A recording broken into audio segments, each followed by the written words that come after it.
তুমি যখন ছিলা তোমার কোনো অস্তিত্বও ছিল না। দুনিয়া ঠিকই ছিল কিন্তু তোমার অস্তিত্ব ছিল না।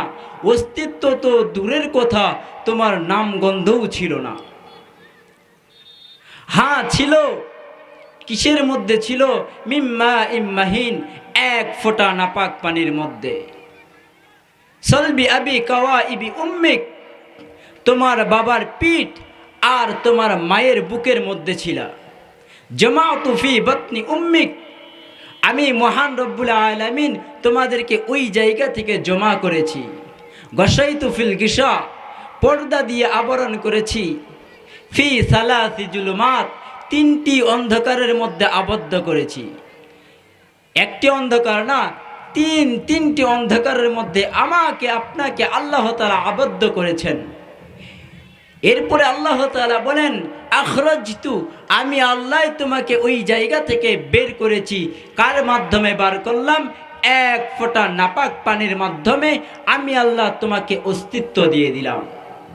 আল্লাহ তাআলা বলেন আসমান দেখো, সিত্তা আইয়াম, 6 দিনে আমি আল্লাহ আসমানকে সৃষ্টি করলাম। তোমরা জমিনের দিকে তাকাও, আল্লাহ বলে সিত্তা আইয়াম, আমি 6 দিনের মধ্যে জমিনকেও পরিপূর্ণ করে দিলাম। আল্লাহ তাআলা বলেন আমি প্রত্যেকটি বস্তুকে 6 দিনের মধ্যে কমপ্লিট করে ফেলেছি, কিন্তু ও মানুষ, তোকে আমি 6 দিনের মধ্যে কমপ্লিট করি নাই, তোমাকে আমি 6 দিনের মধ্যে বানাই নাই, তোমাকে আমি আল্লাহ রব্বুল আলামিন 10 মাস সময় নিয়ে বানাইছি। আমাকে আপনাকে কয় মাস সময় নিয়ে বানাইছে? 10 মাস সময় নিয়ে বানাইছে। আর আল্লাহ বলেন সিত্তা আইয়াম, 6 দিনের মধ্যে সমস্ত দুনিয়ার আসমান জমিনকে বানাই ফেলেছি, এদেরকে হুকুম দিছি, তো হয়ে গেছে।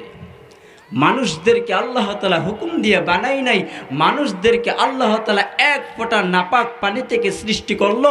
ওই নাপাক পানি যখন মায়ের গর্ভের মধ্যে গেল, দেওয়ার পরে ওই জায়গার মধ্যে আল্লাহ তাআলা আমাদেরকে 10 মাস 10 দিন রাখলেন। রাখার পরে ওই জায়গা থেকে আল্লাহ তাআলা বলেন আখরাজতু, আমি আল্লাহ বের করলাম। যে তুমি যখন ছোট্ট ছিলা, তুমি তোমার শরীরকে যখন ছোটর দিকে তাকাইবা, অর্থাৎ তুমি একটা ছোট্ট বাচ্চাকে যখন দেখবা সগীরুন, সে খুবই কিছুই জানে না, একেবারেই ছোট, একেবারেই ছোট। কুনতা যায়ীফুন, তুমি অনেক দুর্বল ছিলা, তুমি ছোটও ছিলা, তুমি দুর্বলও ছিলা। তুমি এমন ছোট ছিলা, তোমার কোনো কিছু করার ক্ষমতা ছিল না, তুমি তো দুর্বল, তুমি করবা কি? হাদিসে কুদসির মধ্যে আল্লাহ তাআলা বলেন ফালা লাকা সিন্নুন তাক্ত, দাঁত ছিল না যে তুমি কাটবে। আমরা যখন ছোট্ট ছিলাম আমাদের কারো দাঁত ছিল না যে আমরা কাটবো। ওয়ালা লাকা লিসানুন তান্তিক, জিহ্বা ছিল ঠিকই, কিন্তু কথা বলার শক্তি আমার আপনার মধ্যে ছিল না। ছোটকালে আমার আপনার প্রত্যেকেরই জিহ্বা ছিল, কিন্তু কথা বলার যে আমাদের একটা ধরন ক্ষমতা, এই ধরন ক্ষমতা আমার আপনার মাঝে ছিল না।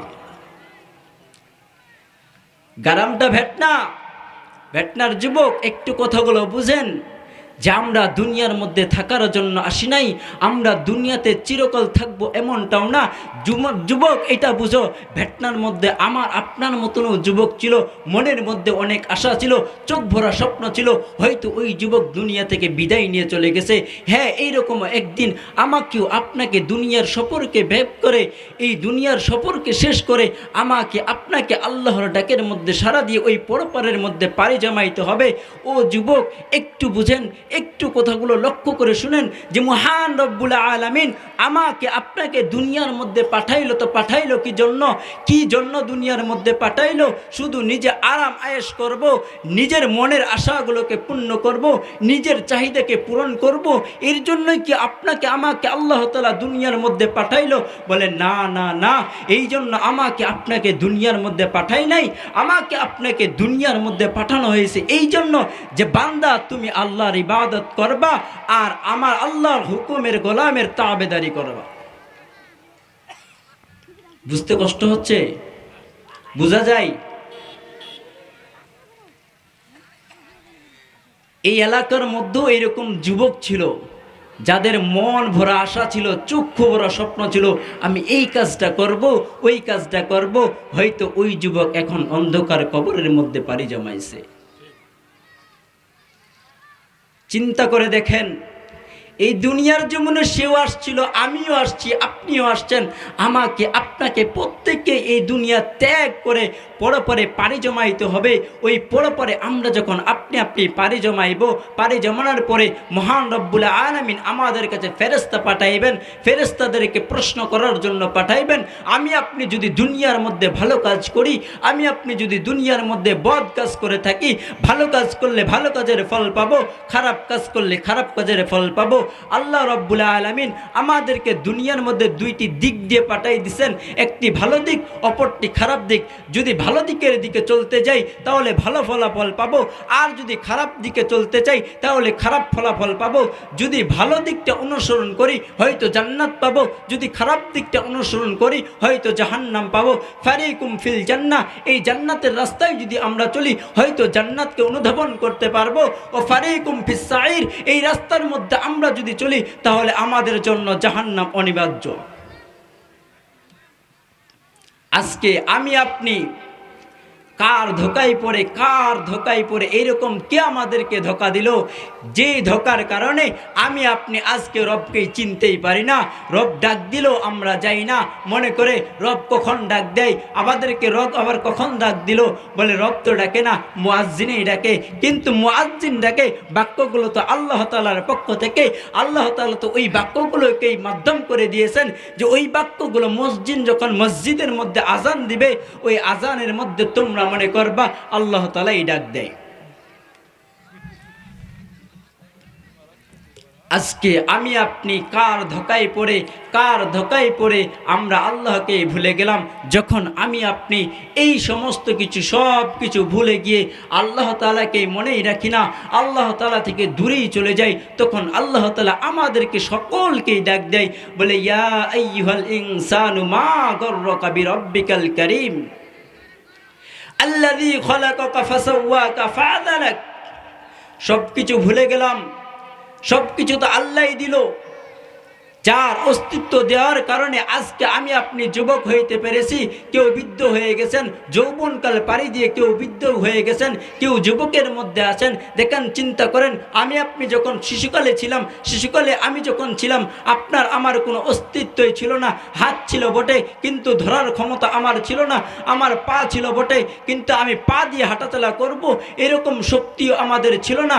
আমি আপনি মাথা ছিল ঠিকই, মাথার মগজও ছিল ঠিকই, কিন্তু বুঝার যে একটা ক্ষমতা, এই ক্ষমতা আমার ঠিক ছিল না। আমার সিনা ছিল, আমার বুক ছিল, ভালো মন্দ অনুমোদন করার কোনো ক্ষমতা আমার ছিল না। আমার জিহ্বা ছিল, কথা বলার শক্তি ছিল না। আমার কান ছিল, শোনার কোনো শক্তি আমার ছিল না। এইরকমভাবে আমি আপনি যা কিছু দেখতেছি সব কিছুই আমাকে আপনাকে আল্লাহ তাআলাই দিয়েছে। কি জন্য দিয়েছে? যে বান্দা দুনিয়ার মধ্যে যাবা, দুনিয়ার মধ্যে যাওয়ার পরে আমি আল্লাহর ইবাদত করবা, এই জন্যই তোমাকে এই সমস্ত কিছু দিয়েছি। দেখেন আল্লাহ তাআলা আমাদের সৃষ্টিটা কিরকম ভাবে করেছে। আমি বুঝাইতে চাইতেছি যে আল্লাহ তাআলা আমাদেরকে কিরকম ভাবে সৃষ্টি করলো, কোন জায়গায় ছিলাম আমরা, কোন জায়গা থেকে আমাদেরকে অস্তিত্ব দিল। অস্তিত্ব দেওয়ার কারণে, অস্তিত্ব দেওয়ার ফলে আমি আপনি কোন কাজ করতেছি, কি কাজের মধ্যে পড়ে গেছি, এই কাজগুলোকে আমরা যখন বুঝতে পারবো, এই কাজগুলোকে আমরা যখন আল্লাহ তাআলার পক্ষ থেকে নিব, তখনই আমি আপনি বুঝতে পারবো যে একজন রব আছে, যেই রব আমাকে কন্ট্রোল করে। আমাদেরকে কন্ট্রোল করে কে? কথা বলেন। আমি আপনি নিজেই চলাফেরা করতে পারি? নিজে কখনো চলাফেরা করতে পারি না। আমার আল্লাহ যদি আমাকে কন্ট্রোল না করে তাহলে আমি নিজে কখনো হাঁটাচলা করতে পারবো না। আমার মুখের দিকে তাকান, আমার শরীরটা যদি আমার কন্ট্রোলে থাকলো এই দাড়ি কখনো গজাইতো না। শরীর কন্ট্রোলে আছে? আমার শরীরকে আমি নিজে যদি কন্ট্রোল করতাম তাহলে আমার শরীরের মধ্যে কখনো অসুস্থতা আমি নিয়ে আসতাম না।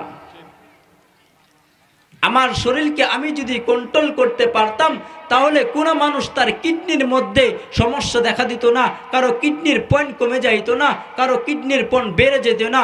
কোনো মানুষ যদি তার শরীরকে কন্ট্রোল করত, তাহলে সে চাইতো না আমার মুখের মধ্যে দাড়ি গজাক, কারণ আমি তো চাই সবসময় ইয়ং থাকবো, যুবক থাকবো। আমি যদি এই কাজটা করতে পারতাম, আমার শরীরকে আমি যদি কন্ট্রোল করতাম, তাহলে আমি আপনি মনে করতাম যে আমাদের শরীরকে আমরাই কন্ট্রোল করি। যদি কন্ট্রোল করতাম, এরকম অসুবিধা আমাদের কখনো দেখা দিত না।